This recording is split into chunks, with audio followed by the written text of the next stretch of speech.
어제는 여야 합의로 법이 정한 시한 내 내년도 예산안을 통과시켰습니다. 코로나로 지치고 힘든 우리 국민들께 우리 국회가 너무나 당연한 일이긴 하지만 그래도 제 할 일을 해서 조금이라도 안심과 희망을 드릴 수 있게 되어서 매우 다행입니다. 내년도 예산안은 코로나19로 인한 어려운 여건에서 국민의 생명과 안전을 지키는 민생 예산이 될 것이고, 또 조속한 경기 회복을 견인하고 선도형 경제로 전환을 위한 미래 대비 예산이다, 이런 말씀을 드립니다. 이제부터 국회는 또 입법의 시간입니다. 국민들께서 체감할 수 있는 입법 성과 도출을 위해 우리 민주당은 남은 정기국회 기간 동안 개혁을 완성하고 민생을 회복하고 또 미래 전환을 위한 입법 처리에 만전을 기하도록 하겠습니다. 공수처법과 공정경제 3법을 포함한 개혁 법안을 12월 9일까지는 반드시 처리하겠습니다. K 뉴딜 입법으로 미래 전환을 견인하겠습니다. 이런 과정의 사회적 포용성을 더 확대하기 위한 관련 법안들도 소홀히 하지 않겠다는 말씀을 드립니다.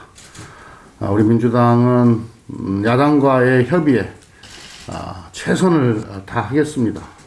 그러면서 우리 국민들께서 부여한 책임 여당의 역할도 충실히 수행하겠다는 말씀을 드립니다.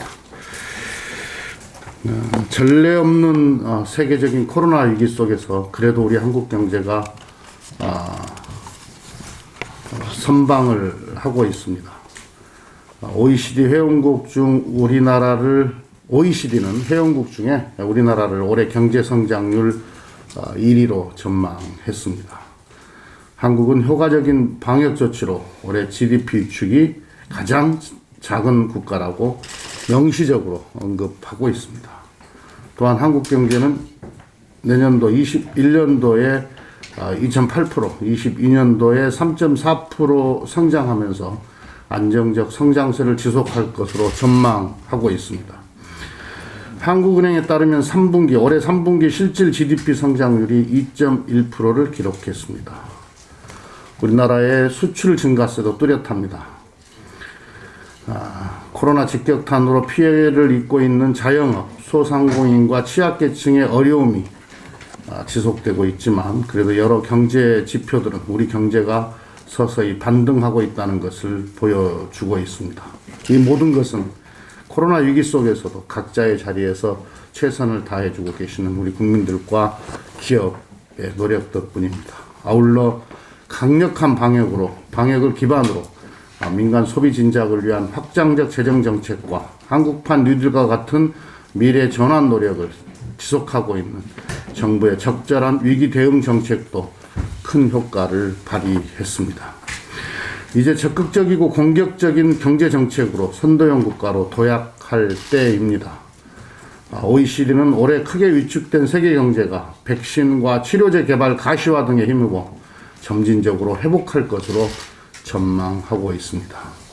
민간경제연구소에 따르면 내년 한국 경제는 반도체 등 ICT 제조업 호황과 함께 자동차, 철강, 석유, 화학, 조선, 기계 등 분야에서 회복할 것으로 전망했습니다. 모범적 방역으로 선방을 해온 우리 경제가 위기를 기회로 바꾸기 위해서는 보다 적극적인 도전이 필요합니다. 이제 코로나 위기 대응의 방어 중심에서 벗어나 경제 성장을 도모할 수 있는 공격적인 정책의 비중을 높여가야 합니다.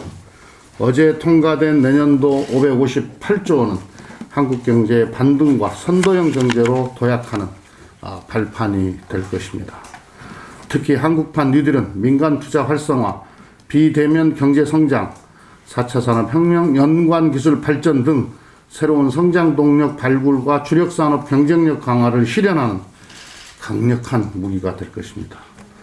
우리 민주당과 정부는 방역을 최우선으로 하면서 우리 경제의 회복과 성장, 미래 전환을 위해 최선을 다하겠습니다. OECD 보고서에 따르면 효과적인 방역이 시행되는 국가일수록 경제도 빠르게 회복하는 것으로 나타났습니다. 백신과 치료제 개발 조기 완성 지원을 통해 근본적 방역 대책을 수립하면서 디지털 뉴딜과 그린 뉴딜의 제도적 기반을 구축하고 경제 성장을 견인할 정책과 입법에 더욱 힘쓰겠다는 말씀을 드립니다. 공인인증서가 10일부터 공인인증서가 사라지고 다양한 전자서명 서비스를 이용할 수 있게 됩니다. 공인인증서는 사용이 매우 불편하고 또 다양한 기기에서 쓰기도 어려웠습니다. 지문 인식만으로 송금이 가능한 요즘에 맞지 않는 답답한 시스템이었습니다. 지난 5월 국회에서 개정된 전자서명법에 따라서 이제 폐지되게 되었습니다. 새롭게 시행되는 전자서명 서비스는 사용자의 불편을 해소하고 비대면 산업이 발달하는 변화에 부응할 수 있게 할 것입니다. 저희 민주당과 정부는 국민들께서 전자서명 서비스를 편리하고 안전하게 이용할 수 있게 하겠습니다. 전자서명 인증사업, 전자문서사업 등 새로운 시장이 본격화되고 블록체인, 생체 인증 등 신기술에 기반한 다양한 전자서명이 활성화되도록 하겠습니다. 신기술을 갖춘 혁신 중소기업이 성장하는 것도 적극 지원하겠습니다. 한편 전자서명은 무엇보다 보안성이 요구되는 기술입니다. 정부는 안전을 위해 전자서명 인증 업무 평가, 인증 제도를 도입했습니다. 이용자 보호에 조금의 빈틈도 없도록 하겠습니다. 민주당과 정부는 국민 삶의 편의성을 높이고 비대면 시대를 이끌 새로운 변화를 아낌없이 지원하겠습니다. 네, 어제 본회의에서는 예산 이외에도 의미 있는 법들이 많이 통과가 되었습니다. 하나만 소개드리도록 하겠습니다. 전 국민이 걱정하고 계시는 아동 성범죄자 조두순의 출소를 앞두고 아동 청소년의 성보호에 관한 법률 개정안이 조두순에게도 적용될 수 있도록 긴급 법안으로 올라와 통과되었습니다. 성범죄의 피해를 받은 아동 청소년의 주거지, 학교 및 유치원, 각종 활동시설 등까지 포함하여 1km 이내에 가해자나 가해자의 대리인의 접근을 금지할 수 있게 되었고, 아동이나 청소년 대상 성범죄자의 법정형의 하한도 현행 5년 이상에서 7년 이상으로 더 강화되었습니다. 13일 출소 예정인 조두순 본인에게도 적용이 가능하도록 긴급하게 처리에 협조해 주신 여가위원님들 그리고 법사위 소속 모든 위원님들께 감사의 말씀을 올립니다.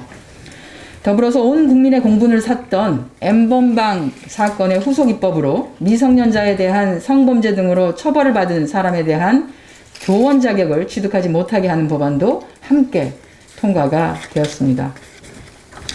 이렇듯이 국회에서 통과되는 모든 법안들은 국민을 안전시키고 국민을 안전하게 하고 국민의 삶에 직결되는 영향을 미치게 됩니다. 국민께 일하는 국회, 그런 본연의 모습을 보여드릴 수 있도록 남은 기간도 최선을 다하도록 하겠습니다. 우리 민주당은 9일 본회의까지 민생을 챙기고 개혁을 완수하는 입법 과제를 위해서 야당과도 협의를 계속해 나갈 것이라는 말씀 올립니다.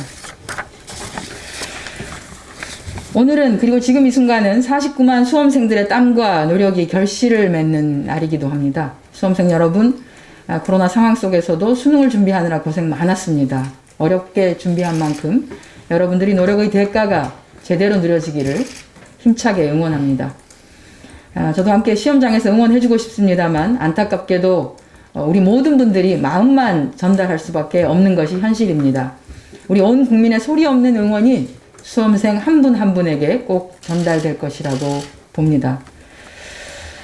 정부와 더불어민주당은 각 대학과 협력해서 수능 이후의 방역에도 성공할 수 있도록 최선을 다하도록 하겠습니다.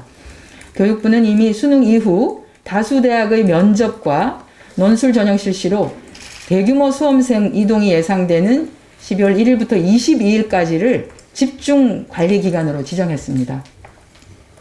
현재 방통대에는 권역별 격리자 고사장이 마련되어서 수험생과 지역사회의 감염 위험을 최소화할 수 있도록 방역관리 체계가 구축되어 있습니다. 집중관리 기간 동안에는 별도 고사장의 파견 인력을 추가 확보하고 각 대학 내 격리자 자체 고사장을 설치하는 등 방역 조치를 추가로 강화해 실시할 것입니다. 수능이 끝나도 마음껏 또 돌아다니시지 못하게 해서 미안한 마음이지만 부디 조심해 주시기를 바랍니다. 이제 앞으로 수능을 본 49만의 학생이 대입 전형을 위해서 전국의 대학으로 또는 그동안 참았던 친구들과의 만남으로 번화가를 나가거나 하게 되면 이미 시작된 코로나 3차 위기가 더 확산될 가능성이 큽니다. 대입 전형을 위한 이동은 피할 수 없는 것이지만 그 밖의 이동은 가급적 자제를 부탁드립니다. 방역당국은 학원시설의 방역지침 준수 실태를 상시 점검하고 영화관이나 노래방, 게임 제공업소 등 청소년들의 출입 예상시설을 대상으로 코로나19 방역 점검을 강화할 예정입니다. 아울러 오늘 대입 전형 당일 대학가나 오늘을 비롯한 대입 전형 당일 대학가 음식점이나 카페 등 수험생과 학부모의 방문 증가가 예상되는 구역을 중심으로 당일 방역을 집중할 것이니 점주님들과 또한 시민 여러분의 협조를 부탁드리겠습니다. 우리 정부와 민주당은 각 지자체 등 유관기관의 긴밀한 협조를 통해서 수능 후에도 수험생을 철저히 관리하고 대입 전형이 안전하게 치러질 수 있도록 만전을 기하도록 하겠습니다. 오늘 대표께서 경제지표 관련한 소식을 말씀을 드렸는데요. 맞습니다. 한국은행 통계에 따르면 우리 경제 3분기 GDP 성장률이 2.1%로 11년 만에 최고치를 기록했습니다. 특히 11월 수출액은 전년 동기 대비 4% 증가한 458억 1천만 달러, 무역 수지는 59억 3천만 달러 흑자로 7개월 연속 흑자를 기록하고 있습니다. 우리 경제의 기초 체력 튼튼하게 유지되고 있다는 것입니다. OECD 발표 자료를 말씀해 주셨는데요. OECD 경제 성장률 한국이 1위이고 G20 국가 중에서도 중국을 빼고 나면 대한민국이 1위입니다. 내년도 GDP를 2019년, 즉 다시 말해서 코로나19 위기 이전으로 회복이 예상되는 국가는 우리나라를 비롯해서 5개 국가밖에 되지 않습니다. 한국, 노르웨이, 터키, 리투아니아, 스웨덴입니다. 2020년도 한국 경제는 3.4%를 성장할 것을 예측하고 있습니다. OECD 회원국 중에서 37개국 중에서 여전히 17개국은 2022년에도 코로나 위기 이전인 1919년 수준을 회복하지 못할 것이라고 예측하고 있습니다. 우리의 경제, 우리의 기초 체력은 우리가 생각하는 것보다 훨씬 더 강하다는 것을 외부는 이렇게 판단해주고 있습니다. 그런데 제가 예측을 하나 해드리고 싶습니다. 내년도에 언론은 이럴 것입니다. 우리는 기저효과가 있죠. 올해 경제 성장률이 높습니다. 다른 OECD 국가나 G20 국가에 비해서. 그래서 내년에 우리가 경제 성장률을 많이 한다 해도 경제 성장률을 보면 다른 나라보다는 작을 수밖에 없습니다. 그런데 아마 우리 언론은 이렇게 할 겁니다. OECD 국가 중 경제 성장률, 다른 나라는 뛰어가는데 한국은 거북이 걸음. OECD 회원국 중에 경제 성장률 꼴찌 수준, 이대로 좋은가? 이런 기사, 이런 타이틀이 나올 것이라고 저 예측합니다. 내년에 대해서 한번 보도록 하겠습니다. 예, 조금 전 한정혜 정책위 의장님 말씀처럼 오늘은 수학능력 시험일입니다. 1993년 제가 처음으로 수학능력 시험을 본 수능 1세대입니다. 다시 한번 전국 49만 우리 수험생 여러분들에게 격려와 응원의 마음을 전하고자 합니다. 어제 의통위 전체회의에서 대북전단 살포 금지법이 의결되었습니다. 지난 2008년 개성공단 입주기업이 최초로 문제를 제기한 이후 입법을 통한 근본적 해결책 마련의 필요성이 끊임없이 제기되어 온 사안입니다. 그러나 국민의힘은 명백한 김여정 하명법이다, 김여정 칭송법이라고 맹비난하며 의결조차 하지 않은 채 집단 퇴장하였습니다. 이도 모자라 기자회견까지 열어 김여정의 말 한마디에 대한민국 정부와 국회까지 움직인 초유의 굴종적인 사태라는 막말마저 서슴지 않고 있습니다. 이는 접경지역 주민들의 고충과 실상은 전혀 고려하지 않은 채 철진한 북풍으로 문재인 정부 흠집내기, 반대를 위한 반대만을 외치는 전형적인 탁상 공론의 본보기입니다. 전달을 날려보냈던 김포시를 비롯한 접경지역 주민들은 그동안 대북 전단 살포가 있는 날이면 공포에 떨어야만 했습니다. 대북 전단 살포 이후 며칠간 장사를 접어야 한다는 말이 나올 만큼 관광 수입을 비롯한 여러 경제적 타격을 입어 그 상황이 심각합니다. 일상생활과 생계에 심각한 위협을 느끼고 있는 접경지역 주민들의 삶의 고충과 경제보다 정치적 유불리, 정치적 공격거리에만 집중하는 야당의 모습에 국민들은 실망을 금치 못할 것입니다. 심지어 국민의힘 정진석 의원은 이 법이 표현의 자유를 과도하게 제한한다며 법안이 통과되면 당론으로 헌법재판소에 위헌법률 심판 청구를 할 것이라고 말했습니다. 광장 한복판에서 대통령을 빨갱이라 욕해도 아무런 제재가 없는 나라에서 표현의 자유를 운운하는 모습이 정말 우습기까지 합니다.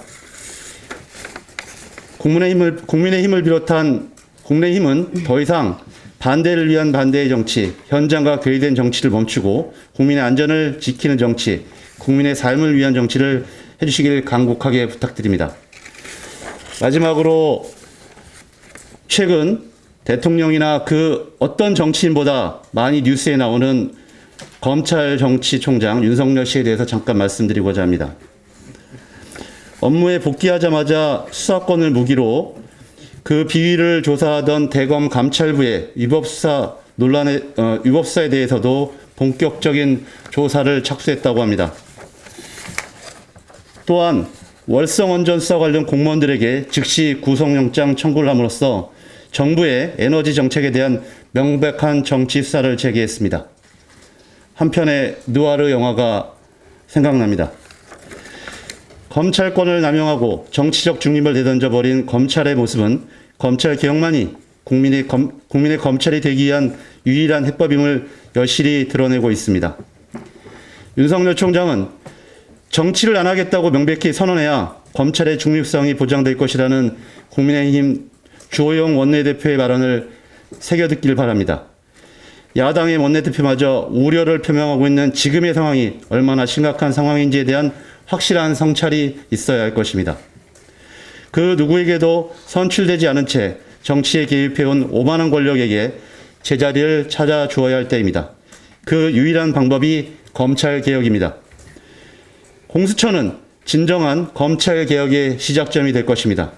어떠한 난관이 있더라도 올해 안에 공수처를 출범시키고 시대적 과제인 검찰개혁을 완수해 나가겠습니다. 이상입니다.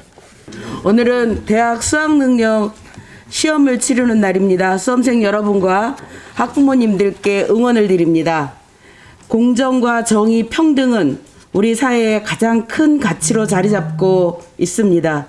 우리 자녀들이 성장해 사회에 진출할 때는 지금보다 더 건전하고 공정한 사회가 되기를 간절히 기원합니다. 이를 위해 법과 제도 또한 새로운 시대에 걸맞게 개선되어야 합니다. 그리고 이러한 입법 활동이야말로 국민 여러분을 대표하는 국회의 책무라고 생각합니다. 최근 제도적 허점을 이용한 기업들의 부당한 불공정 담합행위와 재벌들의 사익 편취가 지속적으로 행해지고 있습니다. 현행법으로 모두 규제하기 어려운 새로운 방식의 불공정 행위가 만연한 상황입니다. 일례로 공정거래위원회는 작년 11월 시공능력 10위권의 호반건설이 입찰 담합 행위로 전매받은 공공택지를 총수일과 자녀들이 계열사에 몰아줬다는 의혹에 대한 조사를 착수했습니다. 한편 21대 국회 첫 국감에서 호반 김상열 회장의 부인이 운영하는 태성문화재단의 임원을 비롯 김 회장과 친분 관계가 있는 건설사들을 동원해 공공택지 벌떼 입찰에 참여했다는 의혹과 관련자들의 증언이 공개되기도 했습니다. 특히 관련 건설사 관계자는 실제 사업 의사가 없었지만 호반 측 요구로 입찰에 참가했고 택지를 넘긴 후 수억 원의 금전을 받았다라는 취지의 진술을 한 바 있습니다. 이는 부동산 거래 질서 교란 행위이자 소비자들에게 부당한 부담이나 피해를 주는 경성담합 행위입니다. 하지만 현재 공정거래법은 경성담합 행위는 공정위만이 전속 고발권을 가지고 있는 것으로 규정하고 있습니다. 하지만 최근 3년간 부당 공동 행위에 대한 평균 처리일 수는 무려 719일에 달하며 공정위 사건의 57%가 법정 처리 기한을 넘겼습니다. 심지어 구글앱 마켓 독과점에 대한 직권조사는 무려 5년째 지지부진한 상황입니다. 일부 재벌과 기업들은 낡은 법과 제도 뒤에 숨어 불공정 행위에 대한 처벌과 책임을 보란 듯 비껴가고 있습니다. 이제 우리 국회가 공정한 대한민국을 위한 제도 개선을 완수해야 합니다. 이러한 개혁의 일환으로 경성담합 행위에 대한 전속 고발제 폐지, 불공정 행위에 대한 다각적 규율 수단을 담은 정부의 공정거래법 전부 개정안 또한 연내 처리되어야 할 것입니다. 지난 20대 국회에서부터 오랜 기간 논의가 무르익은 공정거래법 전면 개정안을 두고 한 야당 의원은 너무 많아서 공부를 다 하지 못했다는 무책임한 태도를 보여 국민 여러분께 큰 실망을 안겼습니다. 국민의 대표자라면 명분 없는 입법 지연 행위를 즉각 중단하고 지금이라도 개혁 완수에 함께해야 할 것입니다. 고맙습니다. 9월에 여야 합의로 국회를 통과한 감염병 예방법 개정안을 교회 폐쇄법이라고 주장하는 황당한 얘기들이 인터넷을 떠돌고 있습니다. 문제가 된 감염병 예방법은 제49제 개정안인데요. 시장, 군수, 구청장이 방역 조치를 따르지 아니한 시설에 대해 폐쇄나 운영 중단을 명할 수 있도록 개정한 것입니다. 제가 대표 발의한 이 조항은 감염 전파 위험성이 있는 시설에게 마스크 착용과 출입자 명단 작성을 의무화한 것입니다. 이 조치를 따르지 않은 시설에 대해서 운영 중단이나 폐쇄를 명할 수 있도록 한 것입니다. 지금 거의 모든 교회는 정부의 방역 지침에 따라 출입자 명단을 잘 작성하고 마스크 착용도 의무화하고 있습니다. 왜 이와 같은 가짜 뉴스들이 떠돌고 있는지 이해할 수가 없습니다. 아직도 혹시 우리 사회 또 일부 교회 내에 정광훈 유의 정부의 방역 조치를 고의적으로 거부하고 사회 혼란을 야기하려고 하는 세력이 있는지 의심이 됩니다. 더 이상 아무 근거가 없는 가짜 뉴스를 고의로 퍼뜨려서 코로나 방역에 혼란을 주고 타인의 생명을 위협하는 행위가 더 이상 교회의 이름으로 벌어져서는 안 됩니다. 빨리 가짜뉴스 처벌법이 제정되어야 되는 이유이기도 합니다. 이상입니다.